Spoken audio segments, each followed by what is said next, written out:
the new religion of capitalism. Beginning in the 16th and 17th centuries, a new faith began to emerge: capitalism. It was not just an economic system, but a set of beliefs that promised eternal growth, wealth, and prosperity.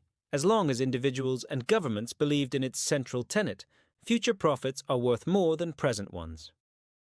Capitalism created an investment ethic based on trust. Bankers lent money expecting profits because they believed that the future would bring more wealth. This collective optimism turned the wheels of progress. Unlike the empires of the past, capitalism demanded growth.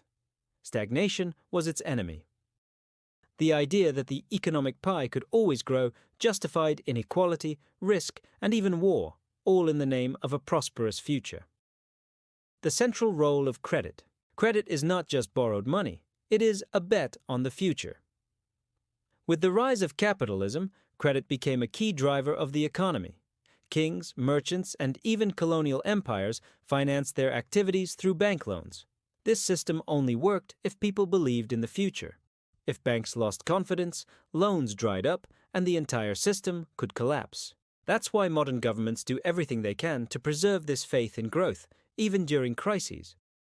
The Industrial Revolution, for example, was made possible in large part because investors believed that new technologies would bring extraordinary profits. And so factories were financed, railroads were built, and cities were remodeled. The marriage of science and capital. Capitalism boosted not only the economy, but also science. Financiers were willing to bankroll discoveries as long as there was a possibility of a return. Applied science became an ally of profit.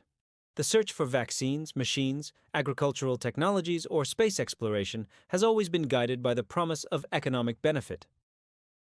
The states and companies that invested most in science became global leaders. This marriage created a vicious cycle. More discoveries led to more profits, which incentivized even more research. But it also raised ethical dilemmas. Did profit justify any experiment? And who should have access to the fruits of these discoveries? Colonialism as a capitalist tool. Capitalism flourished through colonial exploitation.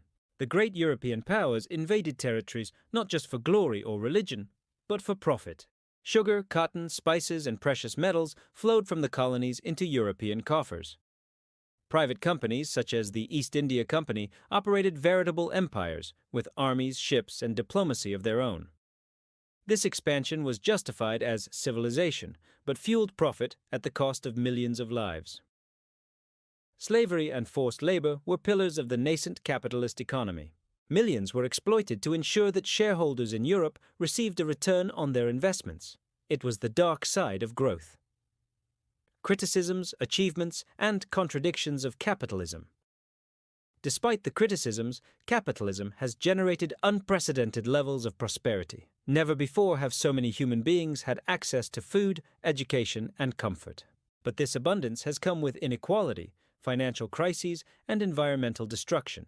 Critics argue that capitalism values profit more than human life or the planet. Yet it is the dominant system of the modern world, shaping our decisions, aspirations, and even personal values. Can it be reformed, or do we need to replace it with something more sustainable? These are questions that the 21st century will have to answer, as the planet is already paying the price for endless growth.